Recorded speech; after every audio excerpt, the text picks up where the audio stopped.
for a little straight talk with a funeral director. And I know it's a subject that often doesn't come up at the dinner table, but that's exactly when you should have these conversations and discussions with your family and loved ones. Today, our experts with Edwards Funeral Service are here to help us. Jeff Edwards and Beth Buxton are both funeral directors. It's nice to have you back. Thank you. Thank you. Today we're going to discuss some of the payment ways regarding especially one, Jeff, life insurance policies. And you say that life insurance, while many people say that's the way that they're going to pay for their funeral services, isn't always the best way. What do you mean by that? Well, there's so many things to understand about life insurance and making sure you have the right type of life insurance, the right product that can be used to pay for your funeral arrangements. But don't most people get life insurance specifically with the understanding that that's what it's going to be used for?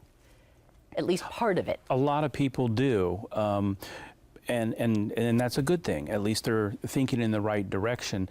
But the type of policy, is it a group, is it a whole life, is it a term, how long it's been in effect prior to the time of death, all of those are factors that people don't think of. They think of, I need life insurance, and they go out and get life insurance, but there's a lot of other things that play into it.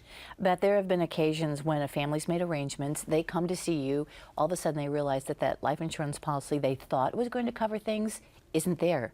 What happens? How can that happen to a family?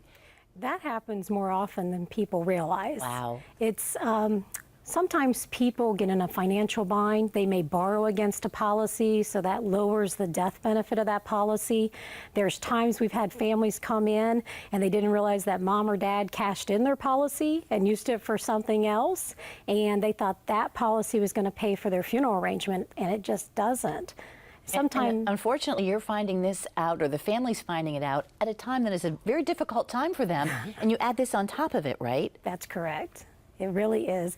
It's very difficult, and as people age, you know, sometimes their income lowers. They get in fixed income. They can't afford premium payment. Sometimes they're embarrassed to tell their family, or their family doesn't have financial means to pay that premium, and that policy totally lapses. And then they're left destitute where, how do we pay for these funeral arrangements? So how can you help them at that point, Jeff? I recommend that they start the conversation, even back when they think about getting life insurance, start that conversation with us, with a funeral director. And the best product out there is obviously the prearranged funeral with a type of life insurance, which is where in Ohio, funeral homes are required to store the money for safekeeping with either a third-party trust or an insurance vehicle. That's the best policy to have, and it also guarantees the price of the funeral at the time you put the program together and get the policy. It locks in a lot of the funeral home's costs, so 10 years down the road, it's paid for, but at yesterday's dollars. Well, here's a question. Do you have to get a certain kind of life insurance? Or if you have a plan, can someone come in to see you or Beth and say, I'd like to use a portion of my life insurance and put it toward my funeral arrangements today? Can they do that?